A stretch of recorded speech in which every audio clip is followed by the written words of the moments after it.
Des milliers d'euros par mois de vente additionnelle, un tout nouveau concept de logement et une personnalité atypique, c'est ce que vous allez découvrir aujourd'hui dans cette vidéo. L'équipe Cozy Up s'est rendue à Châteauroux, l'occasion d'y rencontrer Louis et de découvrir sa conciergerie Cool Raoul. Au total, c'est plus de 70 logements gérés et automatisés avec brio. Alors Louis, avant de donner tes astuces à ceux qui nous écoutent, commençons par le début. Est-ce que tu peux nous raconter à quoi ressemble une journée de travail chez Cool Raoul? Alors comment on gère Cool Raoul? Donc on est deux, on a chacun un petit peu sa partie, on se lève, on prend notre petit déjeuner comme tout le monde. La première chose qu'on fait, c'est les messages. On regarde comment se déroule au niveau des voyages de nos guests. Donc on regarde forcément s'il y a des demandes, des spécificités, on les connaît. Est-ce que je peux partir à 11 h au lieu de 10 h? Est-ce que je peux partir à midi au lieu de 11 h? La deuxième chose, ça va être de créer le brief quotidien au niveau de nos prestataires de ménage avec les objectifs du jour, les spécificités parce que malgré tout, on essaye tous de standardiser, mais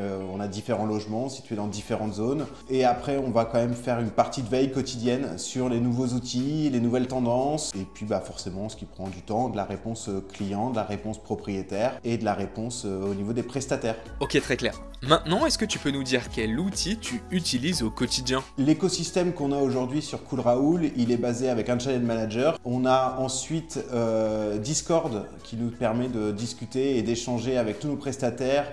Et on a des channels pour chaque logement, etc. On travaille beaucoup aussi avec Airtable et Make sur l'automatisation, notamment des factures de nos prestataires. Et tout ce qui va être upsale, on est sur Cozy Up. Et on a évidemment le Google Agenda connecté que tout le monde connaît, un basique de chez Basique. Ok, maintenant, nouvelle question. Comment tu qualifies ta relation avec tes voyageurs? Déjà, on va essayer d'être le plus disponible possible. On connaît maintenant cette règle des 1 heure de temps de réponse qui est même de plus en plus courte. On le voit, nous, en 1 an et demi, on voit la modification qu'il y a eu au niveau des guests. Voilà, il faut tout de suite, mais c'est l'esprit de consommation et malheureusement, c'est la répercussion qu'on a, donc il faut être attentif. Je pense qu'on a la chance d'être dans un secteur où on peut se permettre un petit peu d'originalité, un peu de souplesse dans nos réponses. On n'a pas le besoin d'être procédurier, entre guillemets, ou d'avoir d'un haut niveau d'écriture et un haut niveau de langage pour pouvoir répondre.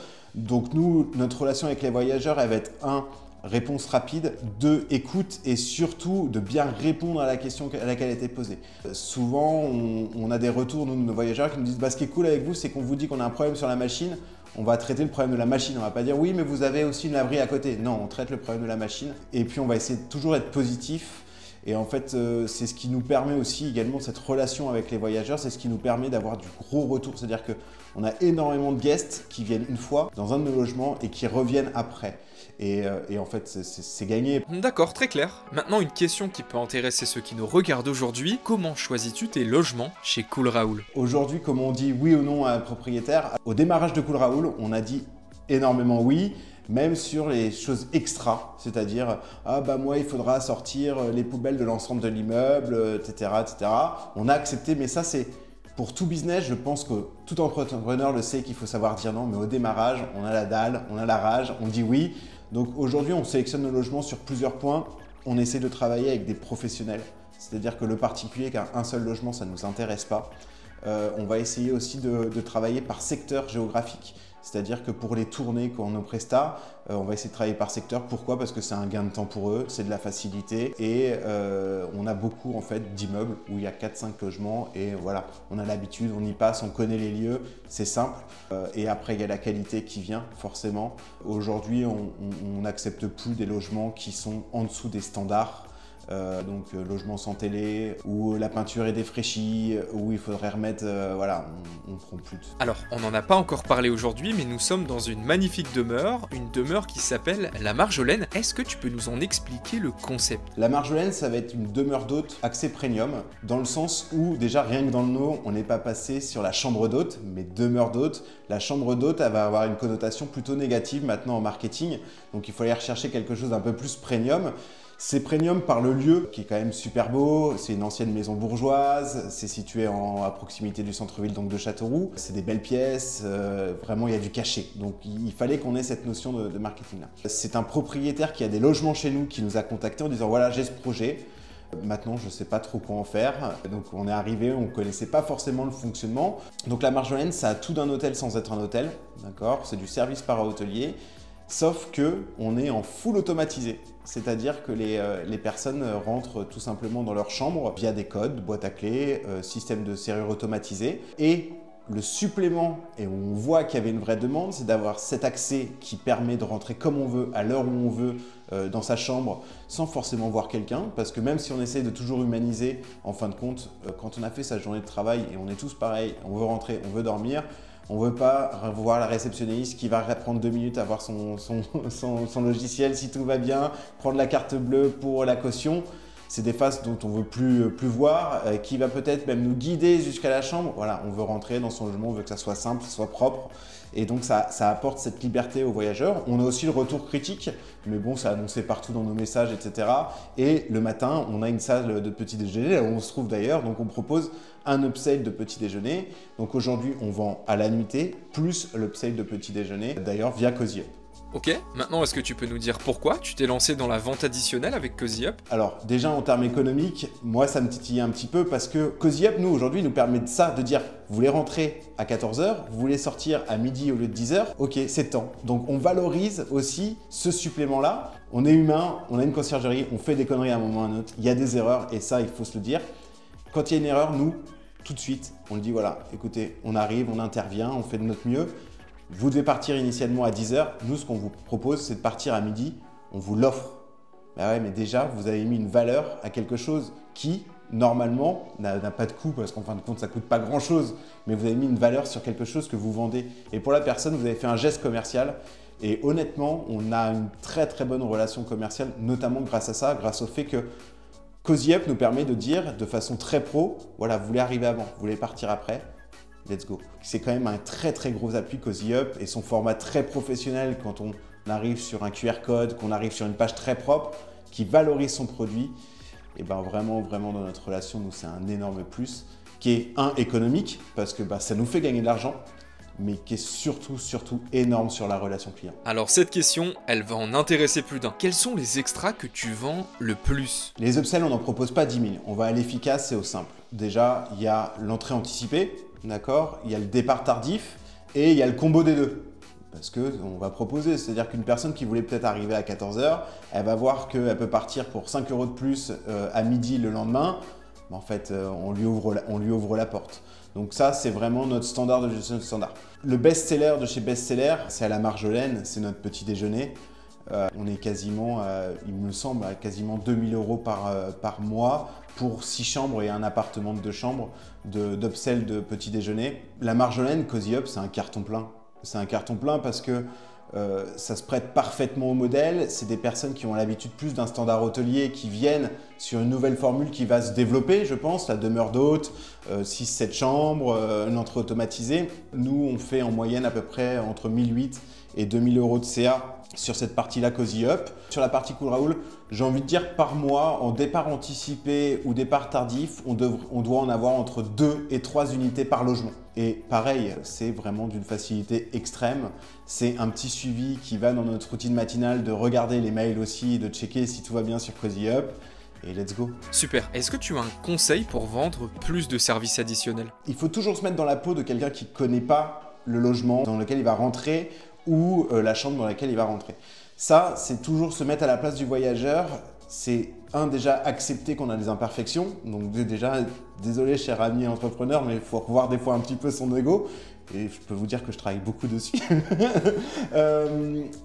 Nous, on rentre dans la chambre standard, il y a cette chambre. On voit le lit. Le lit, c'est la première chose que les gens vont regarder. Il faut qu'il soit carré, il faut que ça soit propre. Et dessus, on a mis donc forcément les serviettes, mais on a aussi mis toutes les informations du logement. Dans un cadre. Pourquoi dans un cadre? Parce que ça donne un aspect tout de suite supérieur par rapport à une petite feuille plastique, etc. Et pourtant, en termes de coût, c'est quasi rien. Et dans ce cadre, on a un QR code où en fait, on arrive directement sur Cozy Up. Et donc du coup, pourquoi sur le lit? Parce qu'en fait, ils vont les enlever les serviettes, ils vont l'enlever le cadre. Donc en fait, ils le tiennent en main. C'est-à-dire que ça y est, ils l'ont en main, ce cadre, vous les avez accrochés. Qu'est-ce que tu apprécies le plus sur CozyUp? Ce qu'on apprécie, nous, sur CozyUp, c'est sa simplicité. Il n'y a pas besoin de se prendre la tête. Si on ne veut pas ultra configurer, on peut. Nous, on l'a vu ensemble, on a vraiment la version standard de CozyUp et on cartonne. Pourquoi? Parce qu'on rajoute peut-être de l'humain à tout ça. Nous, franchement, on utilise CozyUp, on en est super content, on a standardisé la chose et il n'y a pas grand-chose à rajouter. Alors ça, c'est pour tous les débutants. Quels conseils aurais-tu aimé recevoir en te lançant dans la vente additionnelle? Le plus gros conseil que j'aurais aimé recevoir sur la vente additionnelle, c'est de vendre, mais de ne pas survendre. Pourquoi? Parce qu'on doit envoyer cette vente additionnelle, des informations sur le message de réservation, qui est très certainement automatisé pour vous tous, sur le message le jour d'arrivée. Le message le soir, je pense que c'est quelque chose de trop insistant et dans sa relation client, c'est peut-être néfaste. Et ce qui est drôle, c'est que nous, on a créé un CozyUp puisqu'on fait aussi un forfait revenu management, on ne fait pas de la conciergerie, donc on aide des professionnels ou des particuliers sur toute l'automatisation, sur la partie revenu management. Ils ont un CozyUp avec de la location de barbecue. Très clairement, on lui a dit là, attention, c'est too much, c'est trop gros. C'est-à-dire que louer un barbecue, et en fait, il avait raison. Ça cartonne tout l'été, il a loué son barbecue 20 € la journée. Et pourtant, j'étais là, un barbecue, on le met à disposition, ça cartonne. Il loue sa piscine, c'est-à-dire qu'il loue en option sa piscine sur CozyUp. Et petit à petit, on voit que ça prend. Donc, les prix sont attractifs via les plateformes, les OTA, Booking, etc. Et si on veut de l'option, on prend. Et c'est marrant, on voit selon les biens, selon les standards des biens, si on est sur du premium, dès qu'on rentre du premium, en fait, on peut optionnaliser tout à fond. Et en fin de compte, ce que j'aurais vraiment voulu savoir en amont, c'est de prendre le modèle des voitures de luxe. Vous allez chez Ferrari, vous allez chez Porsche, vous avez la voiture de base, vous voulez la caméra arrière, c'est une option. Vous voulez le lecteur MP3, c'est une option. Il fonctionne que comme ça. Et bah si vous partez sur du premium, full option. Génial. Comment est-ce que tu as entendu parler de CozyUp? On a quelques réseaux de concierges. Je pense que tout le monde a un petit peu ses groupes Facebook, Telegram. Et ça revenait souvent. On a testé. Au début, c'était un forfait mensuel. Et en fait, on a vraiment changé de cap et développé à partir du moment où ça a été au pourcentage. On a trouvé que c'était vraiment le deal. C'était vraiment cool et on ne regrette pas du tout. Donc, ça a été du bouche à oreille, une landing page plutôt simple, efficace. Et puis nous, on a été complètement fan de l'onboarding. C'est-à-dire qu'on se retrouve derrière un ordinateur. C'est simple de rentrer, c'est simple de configurer. Voilà, rien de plus. Allez, et on te laisse le mot de la fin avec une question ouverte, presque philosophique. C'est quoi pour toi l'avenir de la location courte durée? On peut dire que la location courte durée, c'est plus un secteur de niche. La personne qui pense ça, pour moi déjà, elle a tort. Aujourd'hui, on devrait être fiers, nous, en tant que loueurs de location courte durée, de pouvoir dire aujourd'hui, je concurrence l'hôtellerie. Pour moi, c'est une notion qu'on doit avoir. Moi, je suis super fier que mes logements ils soient propres. On n'a pas les mêmes difficultés, on n'a pas les mêmes choses. J'aime travailler avec des professionnels parce qu'ils sont assujettis aussi à TVA.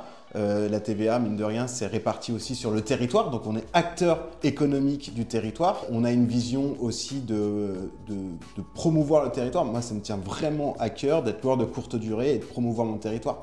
Aujourd'hui, je dis souvent, on va dans une ville, on fait notre petit voyage, ça se passe super bien. Sauf qu'en fait, notre chambre d'hôtel ou notre location courte durée était nulle. Et bah c'est tout bête, mais Brive égale pas ouf parce que l'hôtel, la nuit où j'ai passé, c'était pas ouf. Châteauroux, pas ouf parce que c'était crade.